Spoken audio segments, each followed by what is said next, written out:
A minute later, Philip and William burst in. The same thing has happened to them. They have wings and no arms, and they were really tiny.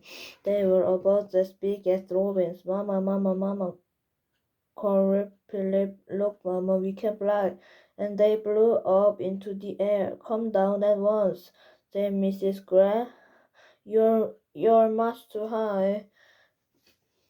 But before the could say another word, Philip William has looked right out the window. Mr. and Mrs. Gregg ran to the window and looked out. The two tiny boys were now high up in the sky. Then Mrs. Gregg said to Mr. Gregg, "Do you think we could do that, my dear?" "I don't see why not," Mr. Gregg said. "Come down at once." Come on, let's try." Mr. Gregg began to flap his wings hard, and as so once up he went. Then Mrs. Gregg did the same. "Help!" she cried as the stars going up. "Save me! Come on, said Mr. Gregg. "Don't be afraid." So out the window they flew up into the sky, and it did not take them long to catch up with Philip and William. Soon the whole family was flying around and around together. "Oh, isn't it lovely?" cried William. "I've always wanted to know now what it feels like to be a bird.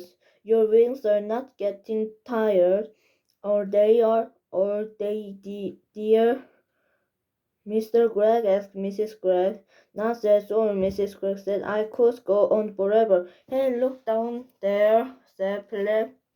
"Somebody's working in our garden." They all looked down, and there below them in their own garden, they saw four enormous wild dogs.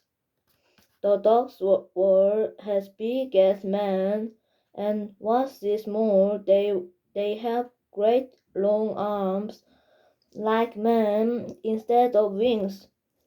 The dogs were working in iron to the door of the Gregg house, swinging their arms and holding their beaks high in the air. "Stop!" called the tiny Mr. Gregg, flying down low over their heads. Go away, that's my house."